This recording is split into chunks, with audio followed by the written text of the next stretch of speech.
said that the leader was killed by poisoning.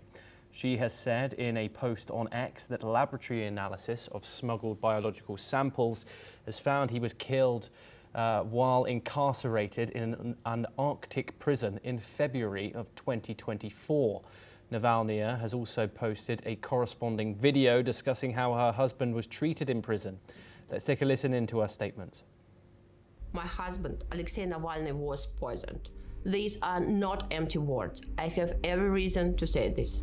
He died in a penal colony beyond the Arctic Circle. He was transferred to this remote, closed-off place 2 months before his death, clearly on purpose. Over the 3 years he spent behind bars, his conditions got worse and worse. They didn't just want to kill him, they tried to break him. Navalny was President Vladimir Putin's most formidable critic for years. He died in mysterious circumstances while serving a 19-year prison sentence on a string of charges widely seen as retribution for his campaigning.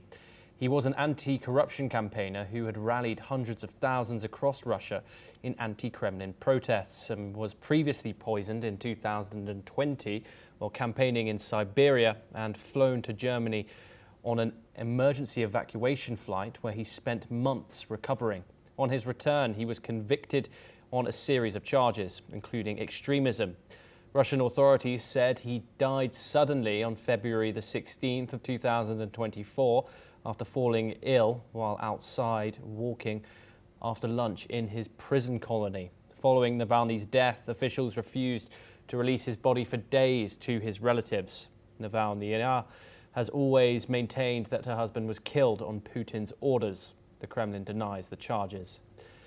We are once again joined by Keith Vaz to discuss this further. Keith, a compelling statement from the widow of Navalny there. What more can you tell us about the man, Navalny, who his widow there is claiming that he was poisoned on the direct orders of Vladimir Putin?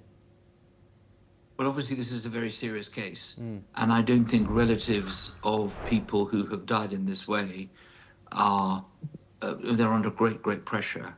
They have a lot of worries as to how their loved ones have died, and this particular lady has a view as to what happened to her husband.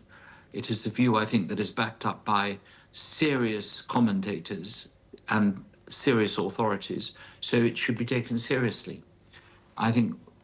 But what can you do? I mean, you can make these claims, you can substantiate them, these claims, but what further action can be taken?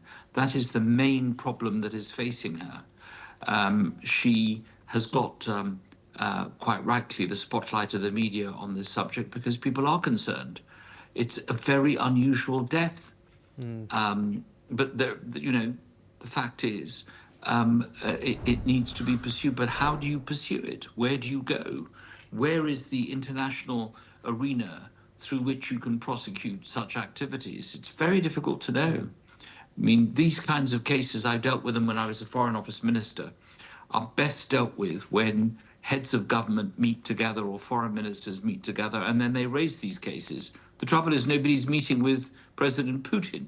So you can't really raise a case when you can't put the view to a third party, or in this particular case, someone who they accuse of being involved in these activities. So we don't really know where it's going to go from here. Yes, thank you very much, Keith Vaz. Pleasure to have you on the programme, and thank you, as always, for taking